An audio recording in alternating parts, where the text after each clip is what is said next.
Herkese tekrar merhaba. Kongremizin son oturumuna hepiniz hoş geldiniz. Welcome back. I would like to welcome you all to the last session of our Congress. The moderator of this session is Professor Dr. Osman Tolga, who is a member of the Scientific Committee of Turkish Green Crescent, who is also an academic member of Hasan Kalyoncu University. I'd like to introduce valuable professors briefly. Dr. Shahin Bayzan, who is the Safe Internet Center Coordinator in the Information Technology and Communication Institution of Turkey. He's going to present excessive social media use, the current situation in Turkey and the world. And then we have Hakan Çetin, who is a director in Turkish Green Crescent Education Management Directorate. We have Melike Şimşek, who is the head of the Turkish Green Crescent Centers. Then we have two other valuable speakers, who are Dilan Dolan as well as Nisa Nur.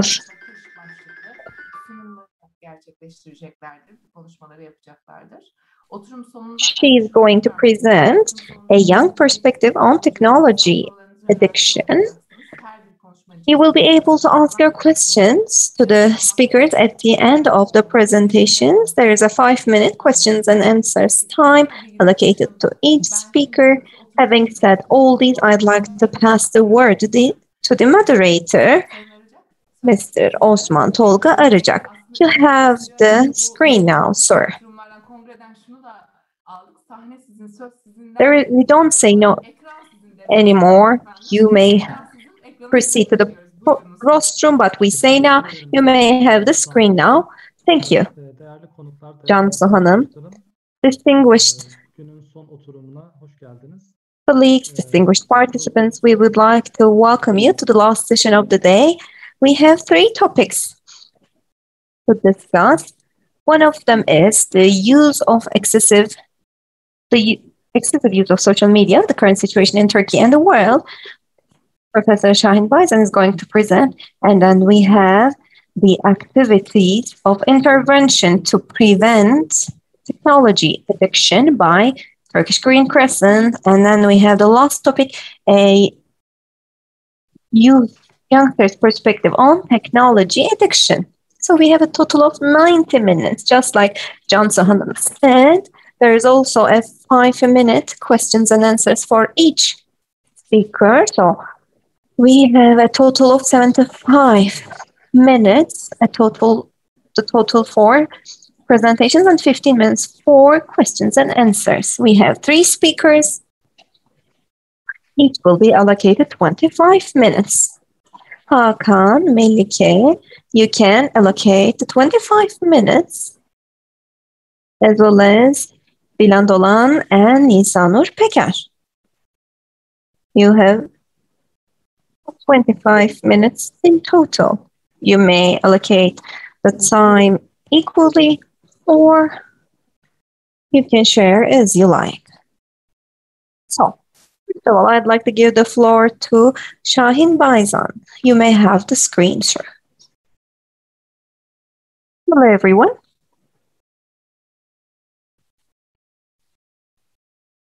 I hope that this Congress will be beneficial for all. I would like to share my screen now.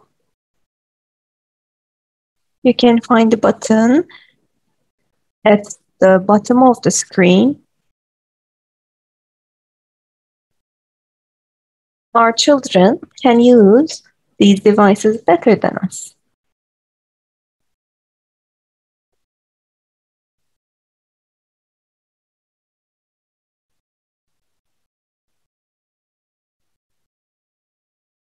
So, we kindly request everyone to shut their own cameras except Shahin Bayzan. I'll be switching my camera off too. Thank you.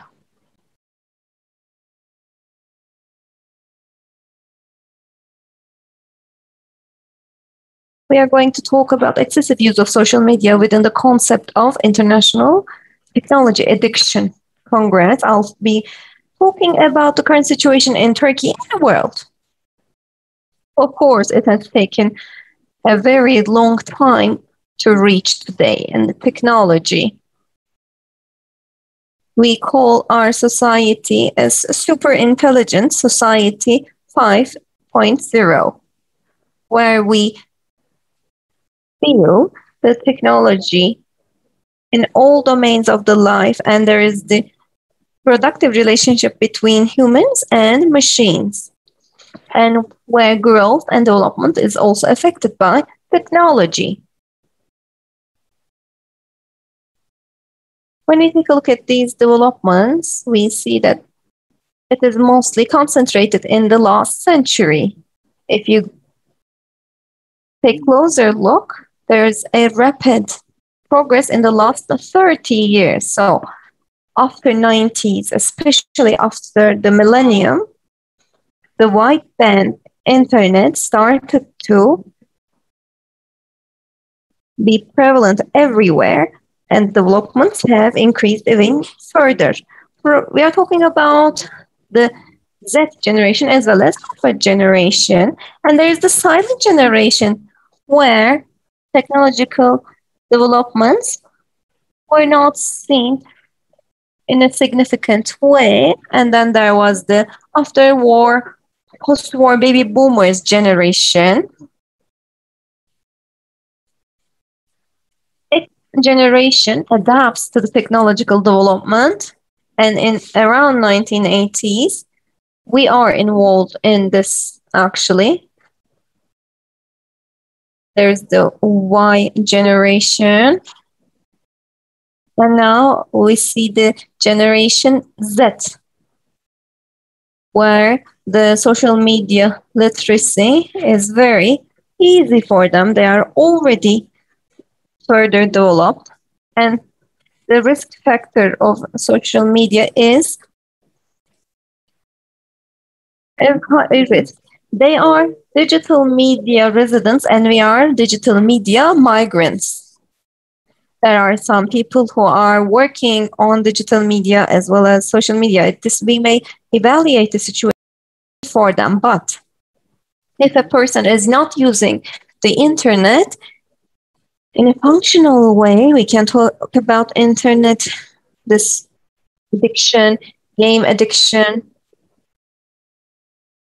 When you take a look at today, our children are born into this world. There is Facebook, Twitter, Instagram. There is a wide range of social media platforms and applications. So the children and youngsters and also the technology migrants are stimulated a lot by that. When we go back to the years of 1990s, when children came back home late because of playing outside, he would or she would be scolded by the parents because they were spending quite a lot of time outside. But now it is the opposite. The parents have a great effort to try to take children outside. But what we see today is actually a demonstration of what we experienced around 90s and 80s. When you take a look at the social life, you can talk about a real interaction between the families. But when you take a look at the years after 2010, the digital devices, PCs, tablets increased quite a lot, and each member of the family is engrossed in his or her own device. That has an impact on the communication as well in the form of excessive use, and social media has a great impact on that as well. Let's take a look at the way how we use what happens in a minute. This is the statistic from internet. It is quite an intensive use. Quite a lot of things happen in social media. People share, people watch videos, people download videos. There are a lot of likes and shares. There's a there's a very intensive communication which we can see on the social media. It is not functional when people feel the urge to check out the phone on every beep, every signal. It sometimes may have an effect to ignore or delay certain actions in real life, be it social media platforms and others. It is a very rich source in educational sources, social networks. There is the e-state, e-government. It is very beneficial in certain fields. We cannot deny that. But when we take a look at the distribution of the use, if we are not using it for our job, if we're not using it in a functional way, things may slide. When we take a look at the social media,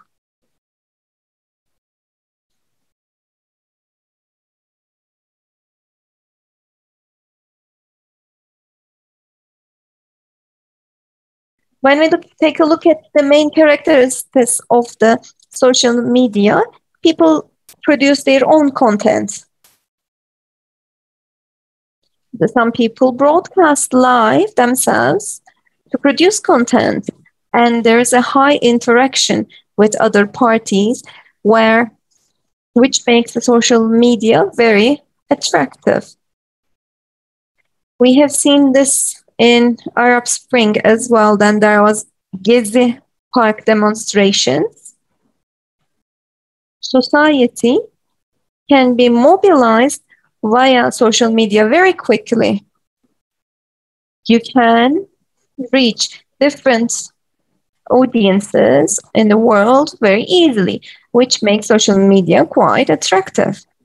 And we all use it. You socialize, you get informed about the news instantly, you can form public opinion. This may be sometimes negative and sometimes positive.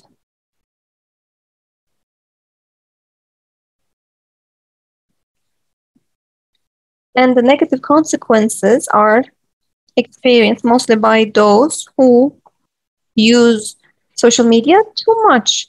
They are the audience of the disinformation and also people who produce content with bad intentions. Politics, different fields may have an influence on these as well.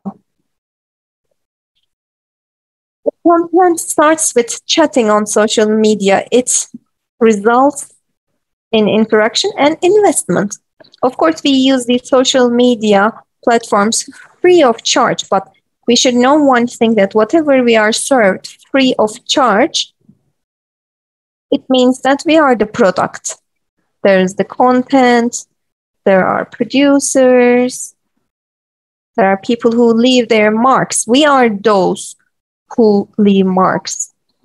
And according to the places we visit, they can understand that what we are into very clearly.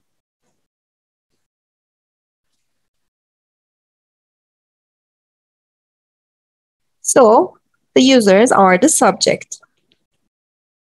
The more you use the online platforms, then you are offered more advertisements suited to your own situation. And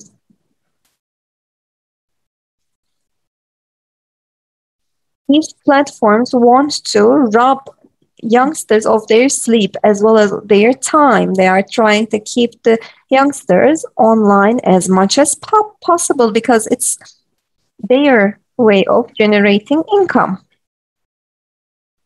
We can talk about commercial interests, aggressive moves, cyberbullying, insults, threats may emerge. When we take a global approach, we can see the use easily. You can see there is the 8 million total population, and active social media users are more than 4 billion people. And the numbers increase very quickly. There are projects in enabling the installation of internet services all around the world, because these platforms generate income on individuals. The more people spend time online, the more they will earn money. This is a distribution according to different continents, showing the active use of social media. You can see there is a very heavy social media use.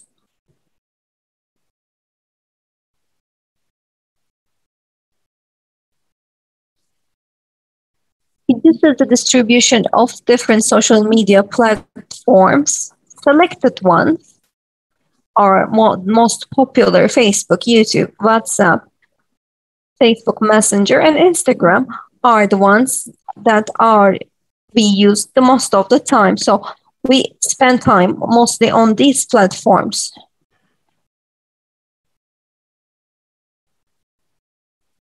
But we cannot be like ourselves on these platforms all the time.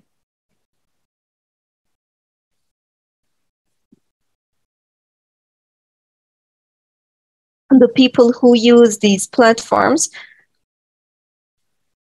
are suggested to be honest, to share their genuine opinions, and to allow the freedom of others, and not act in harming the freedom and existence of real people.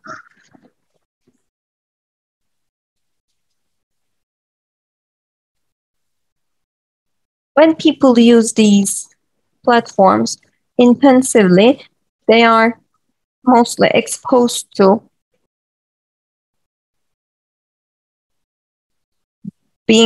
their data being collected, and according to your inclinations, you are served with certain advertisements. You don't need to talk or share much, but if you just search certain stuff, if you allow your microphone to your platforms, they can still get information about you, even if you don't use those apps.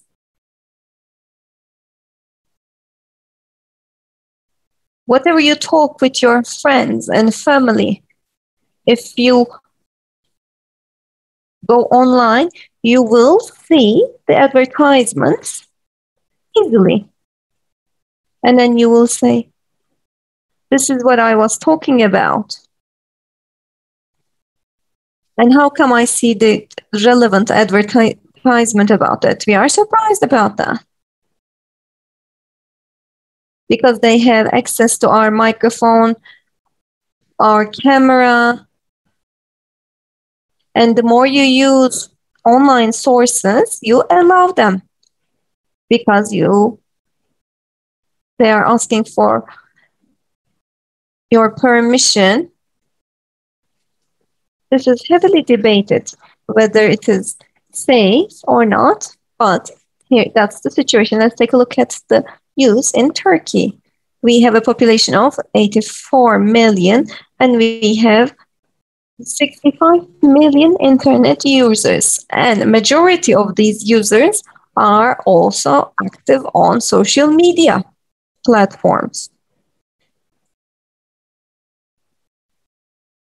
So more than 70% of the population use social media actively. Let's take a look at the age range. We see that the age range from 18 above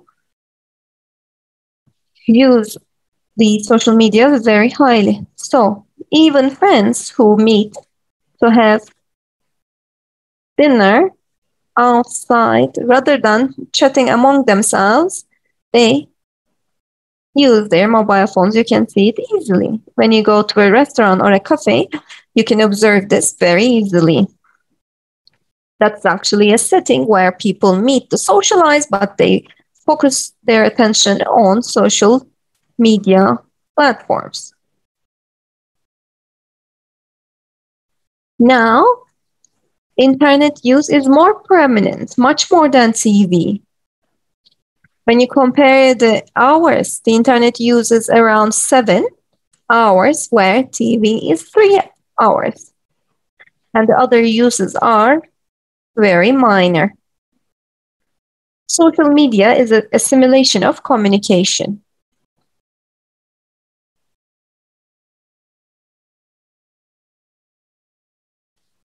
Yes, the use of internet is very intensive from the age of 18 and above. When we take a look at the world, the same top 10 to 20 platforms are mostly used: YouTube, Instagram, WhatsApp, Facebook, and it is as if WhatsApp is our national way of communicating, and this poses risks for personal data. When we use these very intensively, we leave footprints. So these platforms learn about what kind of people we are. Are we adventurous? Are we responsible? Are we extroverts or introverts? Depending on your likes, they can analyze your personality. And it's very easily, because this is what we are talking about. Artificial intelligence is used very widely in this age. So these platforms use these technologies very clearly. I recommend watching the movie called Social Dilemma.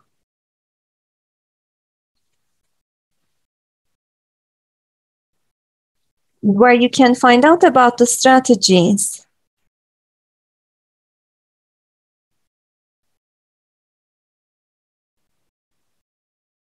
They are trying to get more and more information from you. They want to keep you even 1 more minute, 2 more minutes. They know you even better than your families, partners, and friends. And this is true for people who use internet very intensively.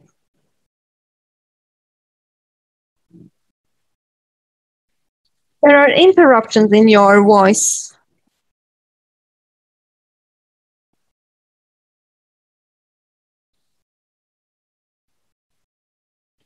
This is a risk faced by those who use internet very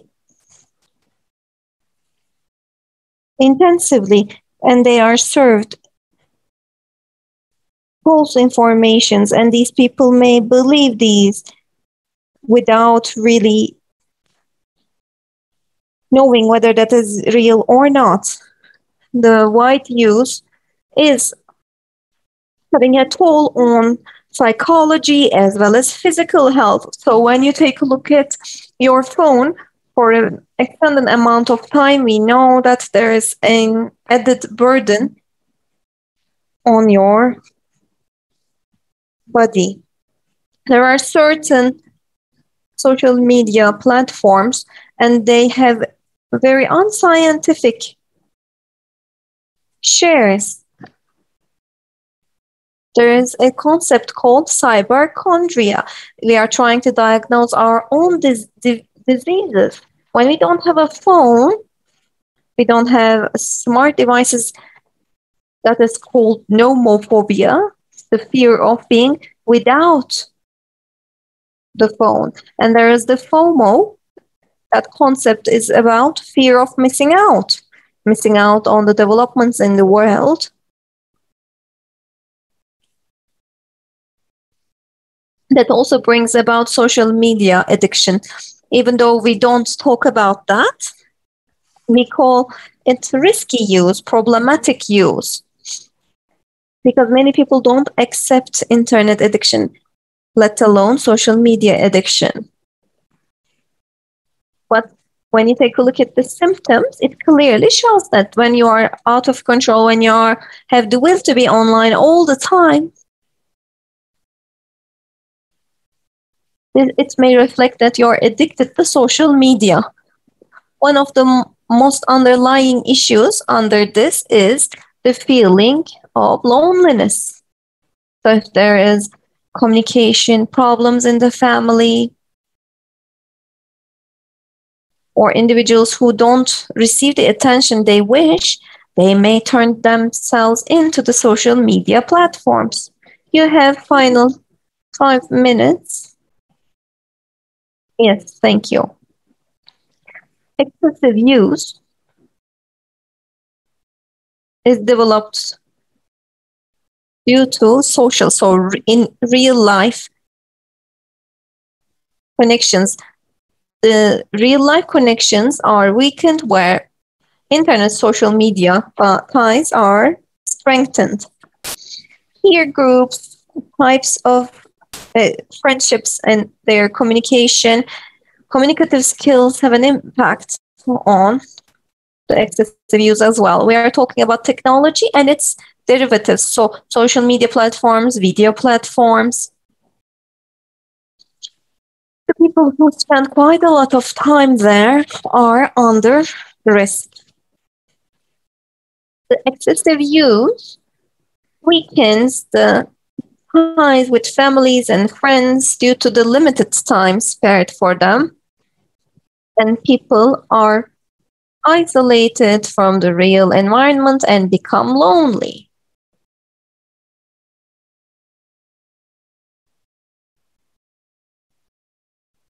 Real-life social environments, family and school, play a key role in the treatment of social media addiction.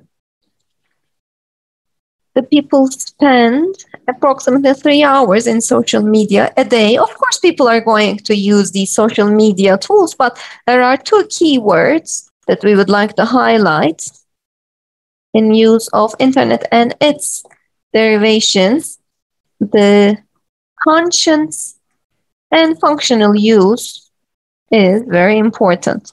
When they are used excessively, then comes the risk. If people use it consciously and functionally, then there is no problem. But if not, it may lead to social media addiction, and WHO has recognized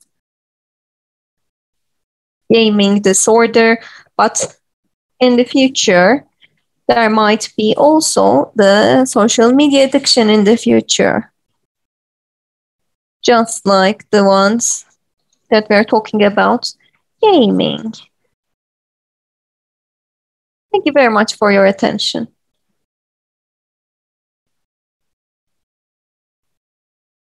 I'd like to extend our thanks to Shahin Bey. He talked about the results, possible risks of social media use.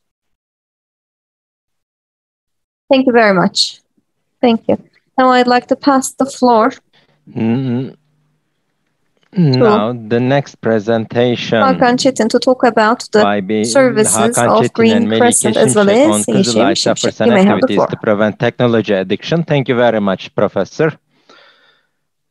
I would like to extend my greetings and thanks for participation to this last session of this 2-day Technology Addiction Congress. I will share my screen first.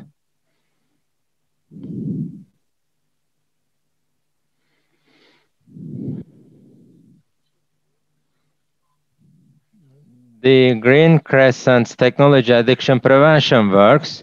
It will take 12 to 13 minutes at most. First, why is prevention important? I will first emphasize why prevention is important. Different studies carried out at global scales by the amount spent on treatment and intervention. If it was shifted to preventive, effective and efficient applications, the investment in substance use prevention efforts could save a lot. And it would be more cost effective to invest in prevention rather than therefore, $1 investment in substance use prevention efforts saves $18. And it's also the same is true for the addictions. As Green Crescent, the primary prevention and secondary prevention and tertiary prevention. We have a holistic approach we are developing prevention programs with a holistic approach. I will focus on primary intervention and secondary intervention programs and the outcomes and outputs of these programs. First, in the primary prevention category, we have addiction prevention training program.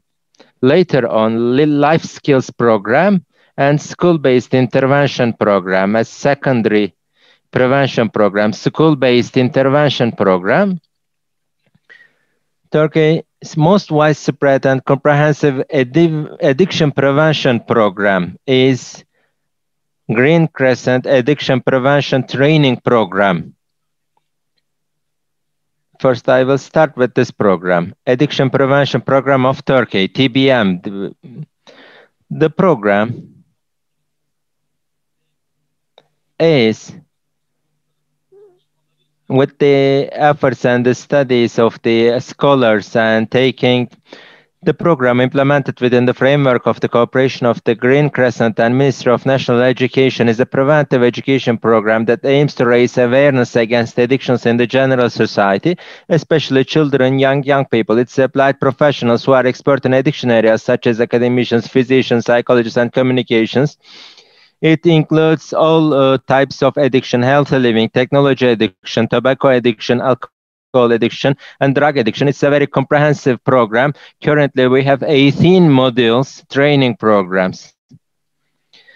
What type of a program is this addiction prevention program of Turkey, TBM? First, it's a program. All pedagogical and andragogical features and characteristics are taken into consideration. Within the curriculum of the Ministry of National Education, implementation at the national level it is widespread, accredited by higher anti-drug board. It's evidence-based and scientific and language terminology uniformity is used, and continuous holistic and sustainable assessment and evaluation is carried out with different tools. And it is not just the Ministry of National Education, but also with other line ministries and other NGOs. We are establishing cooperation, but our biggest partner is Ministry of National Education, and different trainers are trained. We have trained trainers since 2014. We have every year, periodically, this program is repeated. 10 million students and 3 million adults is trained every year. And how are we making this? We have an open system, TBM website, and all practitioners can access. It's an open source system. And all the materials, technology, education materials for secondary schools are available for hearing impaired and visually impaired people. All practitioners or trainers, all parents and all students can reach to training material depending on their interest. They can read books, they can watch videos or listen to audiobooks or download brochures and posters. And it increased during the pandemic, and since 2015 there is a remote education system, and this remote education system is integrated to EBA, the digital training or education platform of Ministry of National Education. And 16 million primary and secondary school students in Turkey can access to this online addiction preventive program, remote training education system. They can access without requiring any registration or password. They can play the games and they can use the contents here in remote training system.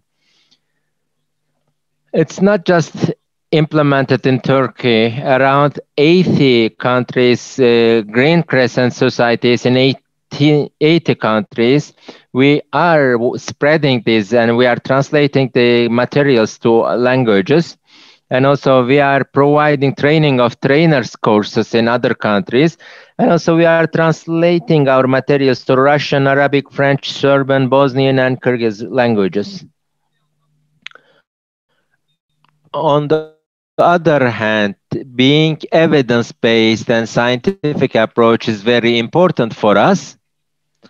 All across Turkey, we are conducting researches and TBM's efficiency analysis are carried out. Both qualitative and quantitative studies are monitoring the efficiency, and TBM's effectiveness analysis are conducted, and we have come to conclude that TBM efficiency analysis results are very high. And I will briefly tell about the secondary preventive program. In addiction, life skills and living skills are very important, especially the alcohol, substance, and tobacco addiction and behavioral disorders. People's life skills and cope effectively with the demands and challenges of life. Coping with stress, avoiding negative emotions, and self-management are very important. And based on these researches, Turkish Red Crescent developed a program, Green Crescent Life Skills Program. Currently, especially secondary school group that is called risky category, and it's targeting the secondary school students. And 25 different skills, basic skills, are provided in a 15-week program to students. And in the upcoming years, so that we will have less addiction cases in future. And thirdly, our third preventive program is school-based intervention program. This is school-based intervention program is a secondary preventive program, as I have emphasized a while ago, for those who tried or who are users. It's targeting intervention to those who tried it and who are users. We are trying to prevent them from developing addiction based on TBM and life skills. Although the trainings are successful, some students may develop some trials or using for addiction. And not to leave them behind, we had to develop a program, and Green Crescent developed school-based intervention program to address this target group. The school-based intervention program aims to carry out activities for students who use these substances. First, tobacco, alcohol, and drug. First, we have developed it for tobacco, alcohol, drug, and later on, there was a huge demand about internet and game and technology addiction on adolescents. And after receiving these feedbacks and demands we have extended the program by adding the module on internet addiction. And with a short intervention program at the schools, individual interview is applied at schools, and for tobacco, alcohol, drug, and technology risky users, it's aiming to decrease the users. The target group it mainly focuses on middle secondary school and high school students aged 13 to 18, and it's applied in cooperation with Ministry of National Education. I will tell about 3 steps of it. First, we carry out an assessment. A correct assessment is very critical, and the risks, needs of students are determined. Later on, an intervention is carried out, and this intervention is the process. Later on, we have a monitoring activity. So if children are referred, we do follow-ups and follow-up and monitoring for referred cases, or if a program is implemented at school, then a continuation and follow-up and monitoring of the case after the intervention. All these monitoring activities are also reported through a software. This software collects all monitoring data, and it is a very practical software that facilitates the practitioner's efforts, and so that we can analyze and see if the program is effective and what's the tendency and trends in Turkey, and whether we are successful or not. We can confirm all this through this software. Thank you. I tried my best to make effective use of time. This is the end of my part in this presentation. Thank you very much, Dr. Hakan. I will give the floor to Melike Hanım now. Melike Hanım, please unmute yourself, please. Please unmute your microphone. Melike Hanım, can you unmute your microphone, please? We cannot hear you, Melike Hanım.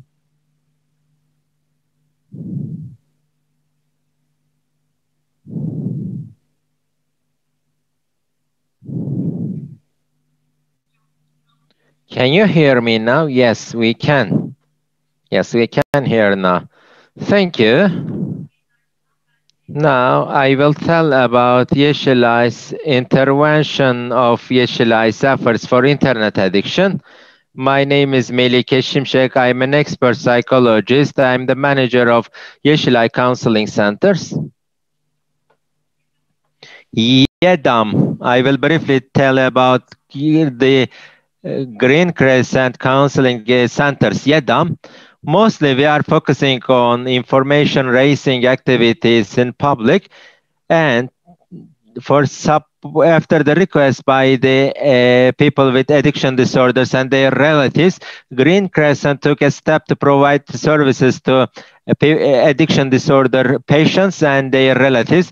Now, through these counseling centers and through the practitioner method, it has grown very rapidly.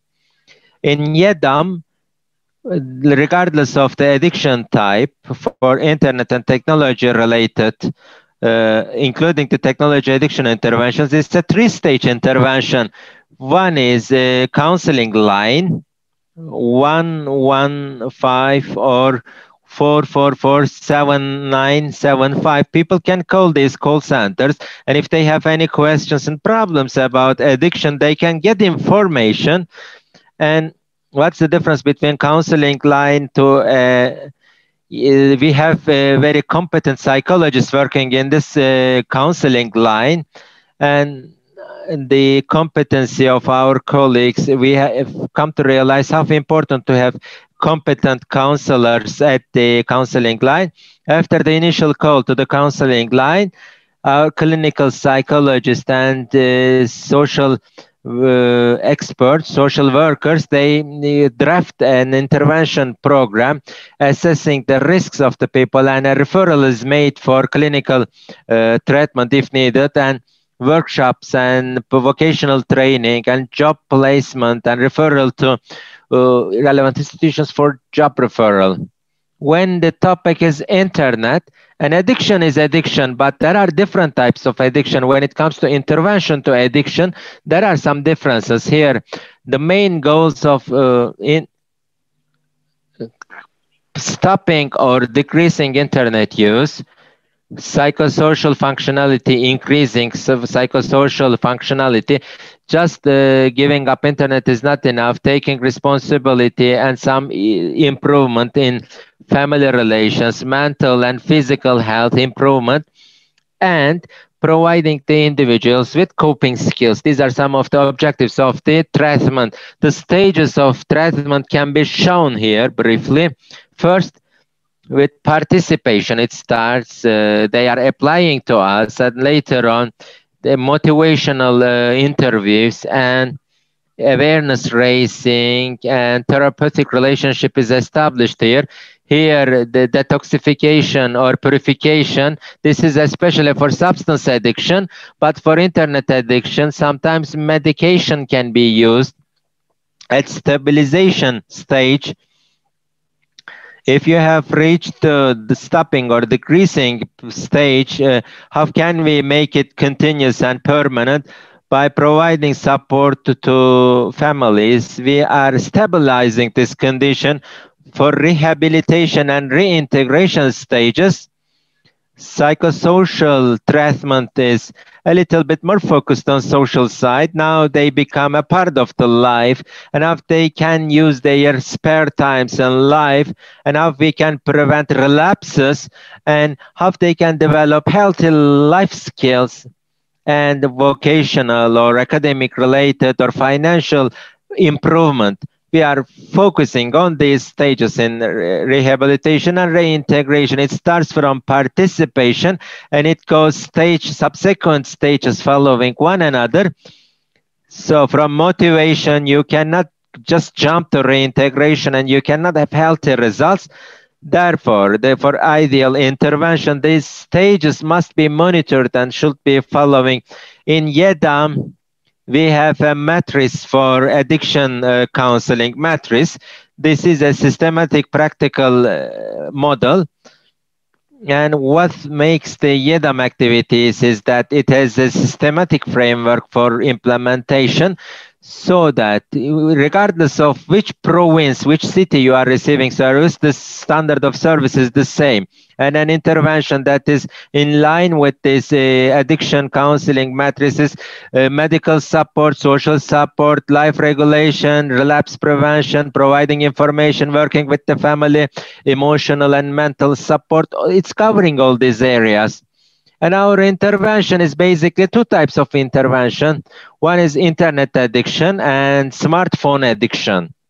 Because the profile applying to us, when we assess and evaluate the profile of applicants for risks and needs, we need to make a distinction between internet addiction and smartphone addiction. The basic principles of our paradigm is cognitive behavioral model, self-respect and its relation to internet addiction, psychological education to client and the family, motivational and encouraging interview techniques are used, and mindfulness-based, some awareness-based therapies are also used. And also, this addiction is a family-related disorder. Cooperating and working with the family are the basic principles of our efforts. And we have a risk screening, BAPINT, a structured survey, both socio-demographic characteristics and all addictions and use features are evaluated in this BAPINT survey. And it's an individual risks and needs report is drafted, so that we know which areas constitute a risk and which areas require an intervention. This is how we prepare our roadmap while defining the problematic area. Is the problem playing games or having too much time on social media or watching video? You need to be very specific about determining and defining the problem. This is the first step we have after assessment, determining the problem specifically. If it's playing games or if it's smartphone use, we evaluate and assess the level of the problem. How can we decrease this problem instead of stopping it completely? First, the harm reduction. There are some comorbidities to addiction sometimes, and by evaluating these comorbidities, we can make referral to medical support, and psychological support is provided in addition to addiction support. And there are some models that we are support the transformation cycle. We determine where person is, and we are also identifying, setting our goals for this. And also, if it is at the preparation stage, we need a different approach. And for playing games, for activities to increase awareness on playing games, and for emotions and thoughts, and we are deciding on the limitation method. The basic is we are deciding together with the client. It is not imposing or dictating. We are making the decisions, making agreements and putting reasonable and appropriate targets for client, monitoring and working with the family. These are the basic principles of our intervention model. This is a game calendar to have better control on the use of games. And this is a schedule that is creating awareness. The days of the week on the left column, and how much time on internet use and computer use, and scoring the craving for using internet. And there is also one column on right side, what you are doing to cope with it. We are giving the same calendar to the families and to clients. And by cooperating with the client, we are comparing these reports, self-reporting schedules, and we are providing awareness, both the client and the family. And we have a contract here. This is a sample text, an agreement, a contract. And the client is making a commitment that he will fulfill his promises. This is an agreement with the client that he will abide by his commitments. And this is one of the preventive measures that we have. So as Kültekin Hoca's, Professor Kültekin's presentation, this internet addiction and technology addiction is very similar to substance addictions. We recall from Kültekin's presentation, we cannot expect a very quick recovery in substance addiction, and the same is true for internet addiction. We need to be patient about, especially from 0 to 3 months, the person develops correct thinking skills, and he is making new plans for future, and it takes from 3 months to 6 months, and after 6 months, so a new life order, life plan is made, and there is an improvement in family and friends' social relations. And this abstinence behavior turning into an established behavior, we need at least 1 year. And this is the efforts and activities of YEDAM for internet addiction in a nutshell. I would like to extend my thanks and appreciation to Professor Mücahit Öztürk for his leadership to these efforts. And also I would like to extend my thanks to Dr. Mehmet Tinç and our advisor, Professor Gültekin Ögen, for their efforts. And a big appreciation and thanks goes to my colleagues in YEDAM. Without their efforts, we could not make all these activities in this presentation possible. Thank you very much. Thank you. We would like to extend both Hakan Bey and Melike Hanım for the presentation. Yes, it was a good summary to students. Yeah, they have explained it very briefly, and Melike Hanım also explained the activities of Yeşilay Green Crescent Counseling Centers, YEDAM's activities and efforts for combating the internet addiction and game and social media addictions. And also they have observed the time and very punctual about timing. I would like to extend my thanks for their presentation. The last speakers of this session now, Ms. Dilan Dolan and Nisanur Peker. A youth perspective on technology addiction. I would kindly request the speakers to observe 25 minutes time. Nisanur will first start. The youth approach, psychology department, second class at Hasan Kalyoncu University, Department of Psychology. I would like to extend Dr. Mehmet Tinç and all the speakers. In our university, Professor Mehmet Tinç, we had a homework for technology addiction, and thanks to all the information we have learned, we have adapted this information to our lives, and we have developed a very good perspective, youth perspective on addiction disorders, and we have experienced a very good awareness and raising for ourselves. I would like to share with you. This course made us realize our potential to develop a technology addiction. It's based on 3 reasoning, analysis, and evaluation, 3 stages.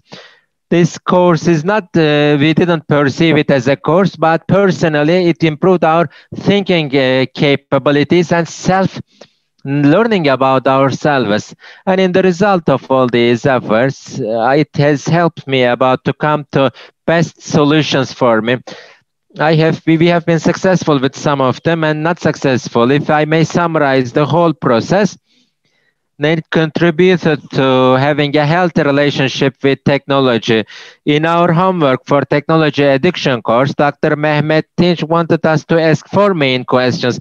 One is how much, to what extent technology in my life, and what are the harms of technology in my life, and what are my addiction reduction strategies and when I implement these strategies, what improvements and benefits I observe in my life, what's its contribution to my quality of life, both negative and positive.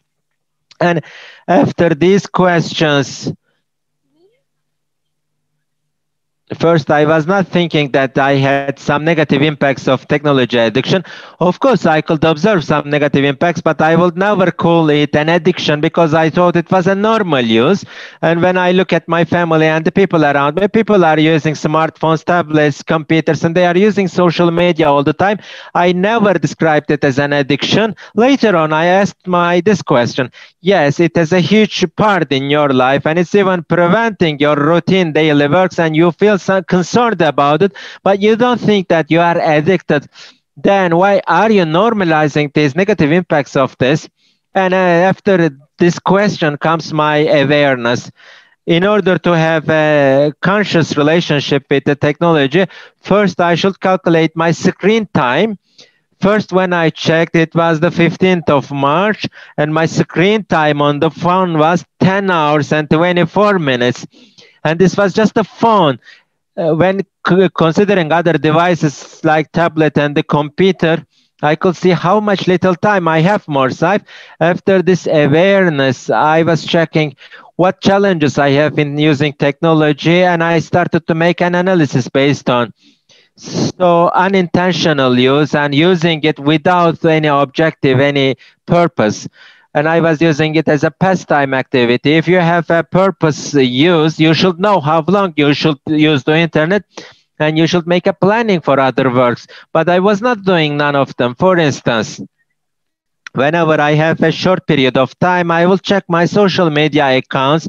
I will check the discounts and promotions in shopping websites, and I was neglecting and I was postponing, delaying my life responsibilities until I couldn't have enough time, and I was delaying and postponing my activities, and my daily reading time and the book pages that I read per day was decreasing continuously, and I was isolated and I was lonely and lazy.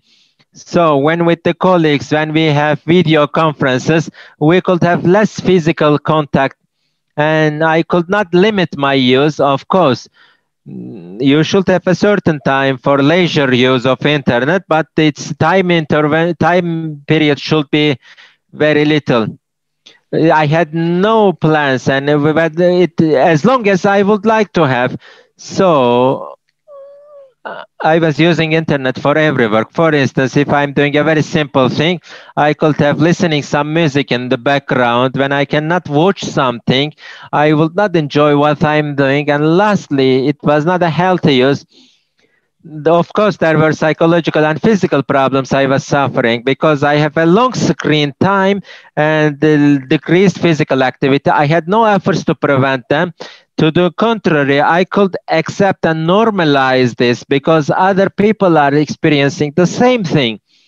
And physically, because of I had headaches and posture disorders and back aches and neck aches for long screen time, and I was feeling sickness and the feeling of inefficiency and inadequacy, and all together I was thinking all about this, and I was experiencing, and there were some other factors that were, and this would be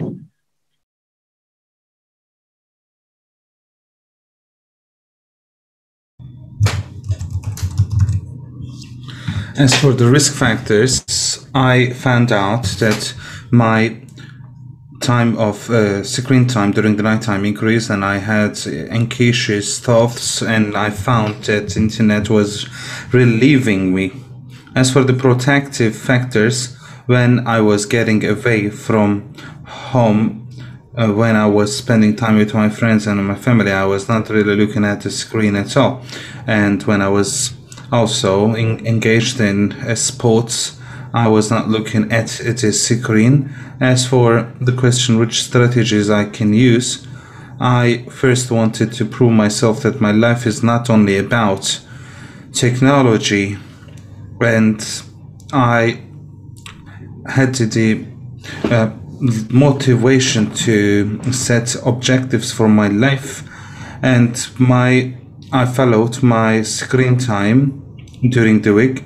When I did that, I found out the applications on which I was spending unnecessary time, and I was able to turn off the notifications of the applications which were sending me the notifications, and especially the notifications from the shopping apps could turn into unnecessary shopping. I also put myself a limit to the applications, although I sometimes still have an idea about how much I was spending time. So I limited myself on this social media. I started to unfollow the accounts which were taking too much time of mine, and I then decreased my usage, and I tried to spend more time outside the house. I found that a sedentary life was pushing me to technology, so I actually did similar things in order to decrease my usage. Following my screen time was the best thing that helped me. And most importantly, I discovered some mobile applications which I used to improve my attention, and I found out two applications. The purpose of the first one that I discovered is for those who keep looking at the social media. First of all, you have this empty land in the application, and the growing time of the tree is set to the study time, and if you enter an application while the tree is growing, the tree dies. And every time you look at the phone, I was receiving these messages: leave me alone, stay away from the phone. So I then decreased my usage. Another app that I discovered was a diary that I used to decrease my use, and it was allowing me to follow the application. For example, drinking water or sleep, whichever one I was signing, I could see the daily usage. And at the end of the first week, I could see my score, how much I walked, how much I slept, etc. And I was able to ask myself the question, what I can improve for the next week. Even if I do not use the technology according to its purpose, I am feeling less anxious right now, and I am able to control my time. I am now going to bed earlier. I was able to decrease my time on the telephone, and I was now able to do my daily routine on the right time, and I do not postpone my assignments anymore. And as a result, I was able to prove myself as well. I did not have any negative impact because it was not an addiction that was annoying me. It was about me being unable to control myself. So it was not a difficult thing to get used to it for me. As I decreased my risk factors, I found that my life was being facilitated and I was further motivated. And it was a difficult process for me to face them. So to sum up, the skill to be able to regulate can only happen when we undertake those efforts. I'm feeling that I am lucky, and I'm hoping that all the other young people will have this chance. And now that I have made use of this course so much in a semester, this allows us to experience, and as a youth perspective, I want to tell the people to notice the applications they feel close to, experience them, and it will bring you some benefits. Because the most important thing, according to my conclusion, is that it is not so difficult to decrease your addiction. The important thing here is to be able to notice that and to turn that into a healthy lifestyle. I would like to thank Dr. Mehmet Dinç for giving us this opportunity, and I want to thank you so much for your attention. Thank you, Esra. Now we will listen to Dilan. Hello, everyone. I am a student at Hasan Kalyoncu University. I was trained by Dr. Mehmet Dinç, and after the assignment he gave with respect to technology, I was able to see how I am studying both psychology and sociology, and I chose the technology addiction as an optional course, and it was a great course. I thought that I was not addicted to technology, but I had to receive some trainings on technology addiction to be useful to the others. And Professor Mehmet gave us an assignment to see how much we are using the technology. So he told us to see whether or not it is useful or harmful to us. I have a presentation on this. Let me share.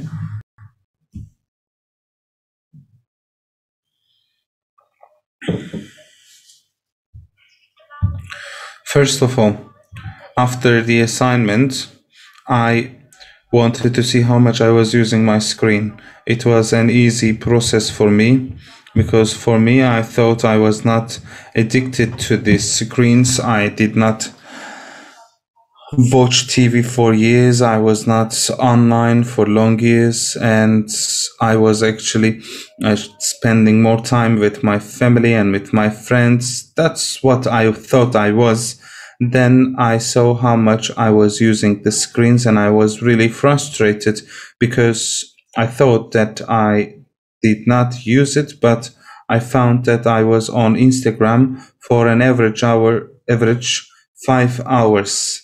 So because it was man-made, I thought this is wrong, because this is man-made and I could not use the screen so much. And I made so many excuses. I thought that I was not using, it was on in the background.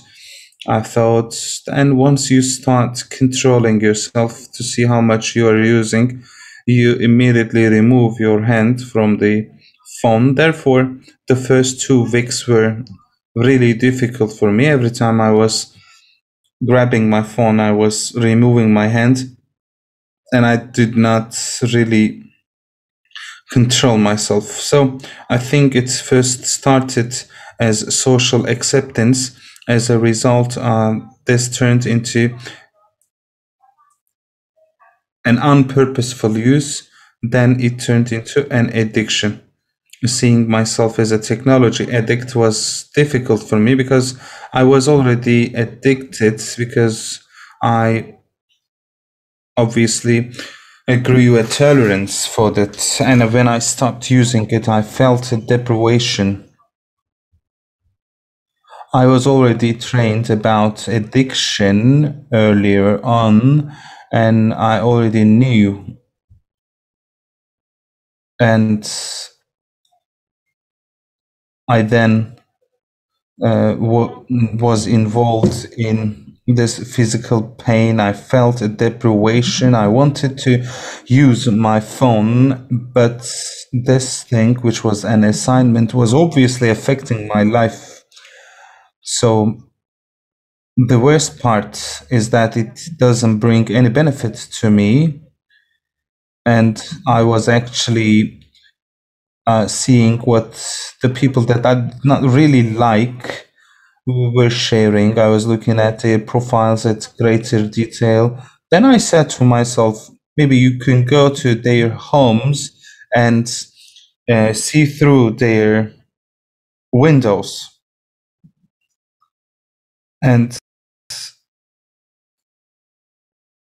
my professor told me, please think whether sharing certain things, a certain photo, is any use for you. So then I thought myself whether I would really go to their houses and look through their windows. I first accepted that, and I said to myself, I am an addict, and it was already a cycle.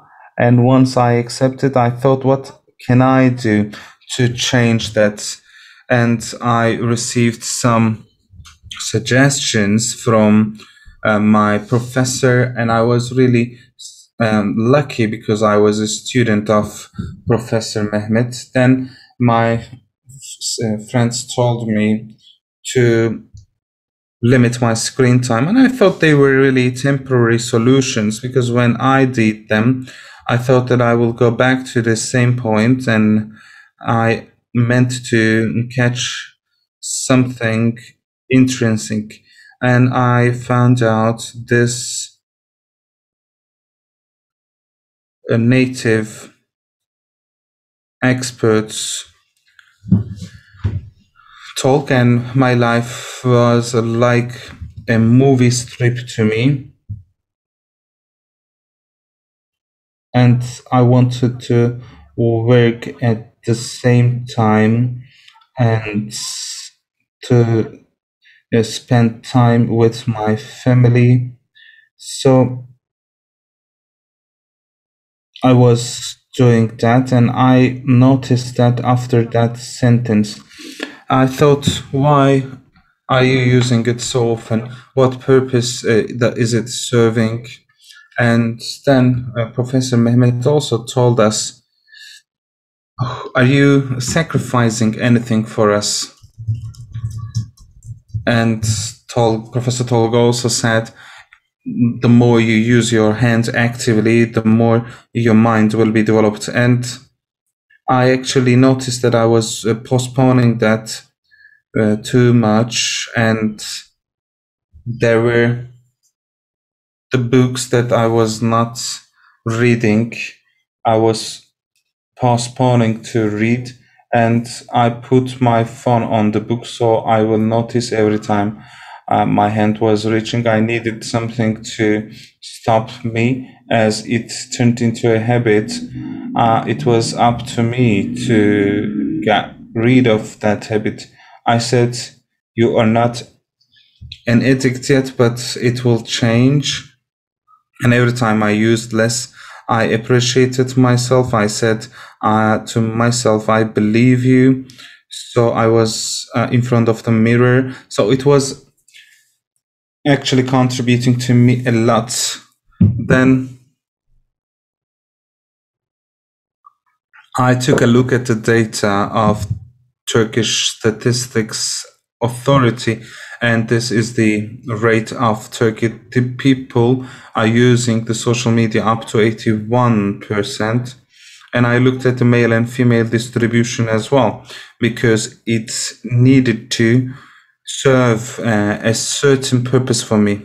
And this sentence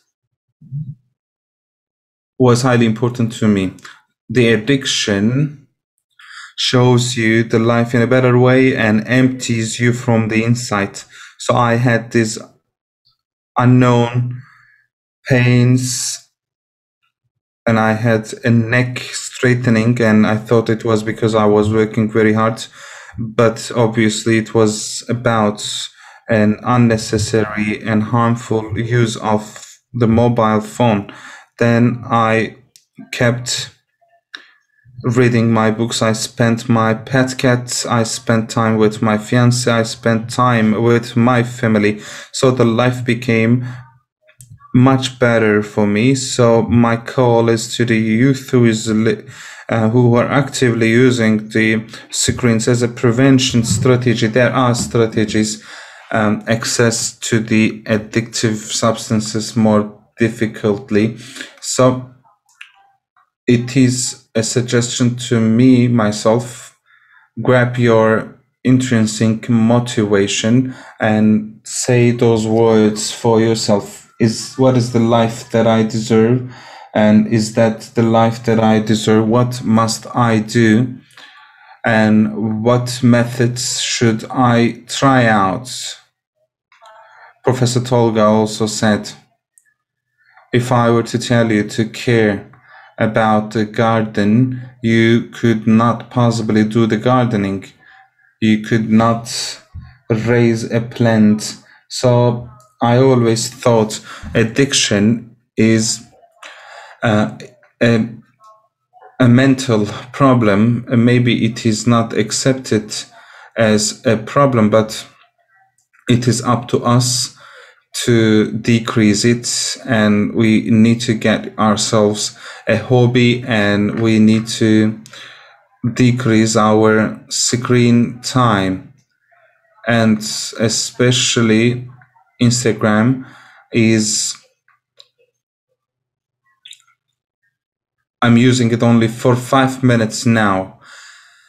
And I would like to thank Mehmet Dinç and Tolga Arıcak for supporting me, and thank you very much for your attention. Thank you, Dilan.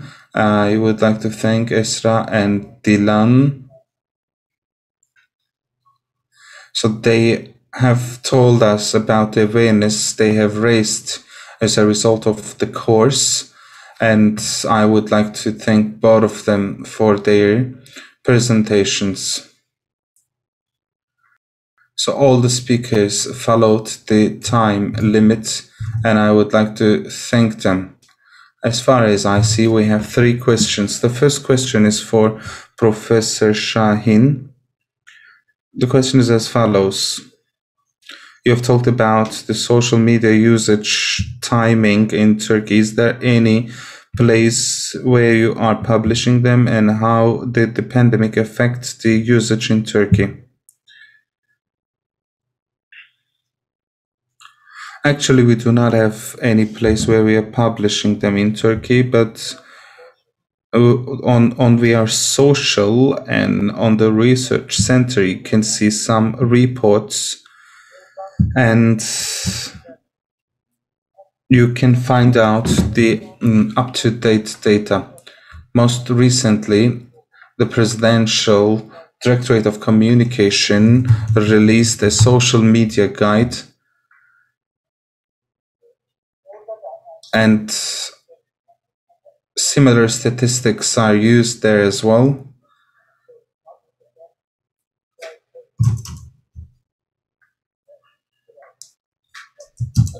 And they are published 3 to 4 times per year, and they are actually reflecting Turkey as well. And how did the pandemic affect the usage in Turkey? Actually, there is no such study, but we will be conducting a field study and gather such data. Second question is for Professor Hakan.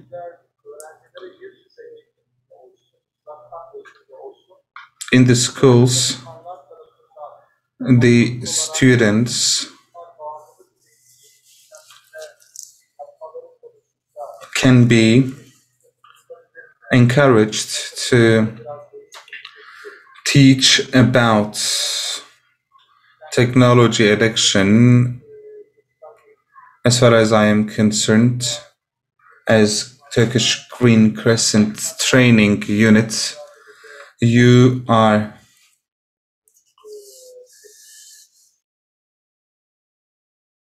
offering this, and maybe the counselors at schools could support the students.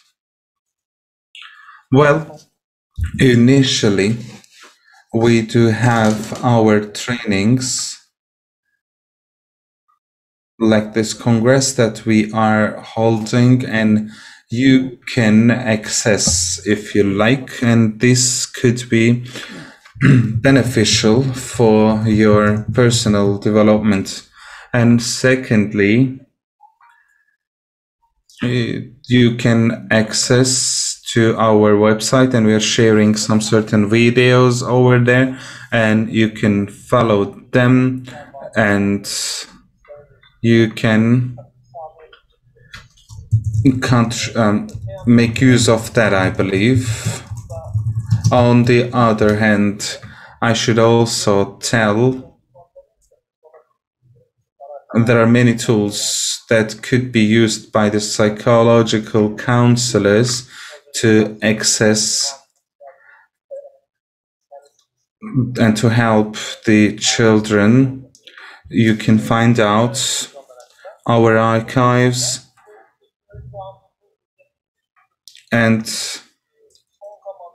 I can also tell you with respect to technology addiction,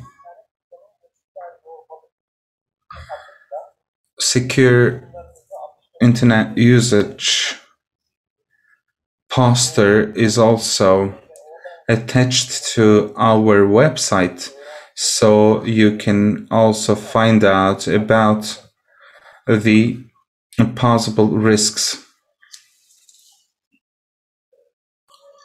And the last question is for Professor Melike. You mentioned that technology usage is safe as long as it is not excessively used. However, it may also lead to unemployment, and we might be using internet intensively. And can we say that the positive usage of internet will not cause any addiction? And if we are using excessively while using it in a positive way, do you think we will not be addicted? Actually, it is about how much we are failing to fulfill our responsibilities. It is about whether or not you are saying yes to those questions. If the functionality, if the functioning is still going on, it will be not reasonable indeed, because many works are now done on the internet, and you have to spend a very long time over there, and it doesn't necessarily mean that there is a risk.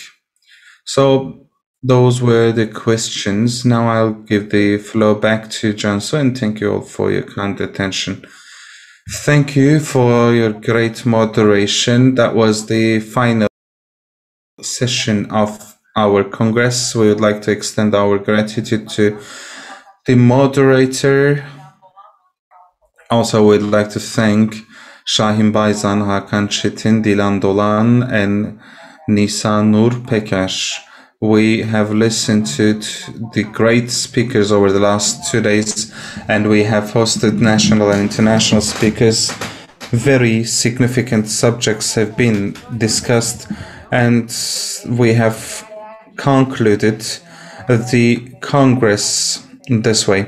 And I would like to thank all the distinguished speakers for their kind attention. Also, we'd like to thank the Society of Culture Family, and we would like to thank NTV for hosting.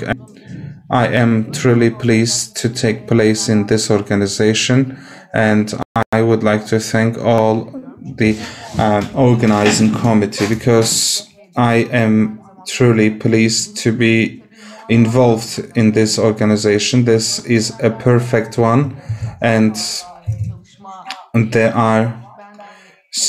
is so much that had to be done, and I would like to thank the technical team in the background for their kind support,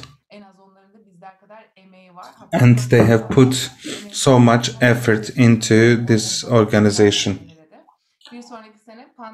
Next year, hopefully the pandemic will be over and we will be able to gather physically in the 6th International Technology Addiction Congress. A brief reminder, and maybe some people missed, actually you did not miss them, all the talks have been recorded and they will be published on Yeşilay's YouTube page, and you can follow the talks on YouTube channel of Yeşilay, and please remember to share the ones that you like with the other people. And thank you all very much. Thank you for the organization. Hopefully we will be able to hold the next International Congress of Technology Addiction. Goodbye. Have a good rest of the day.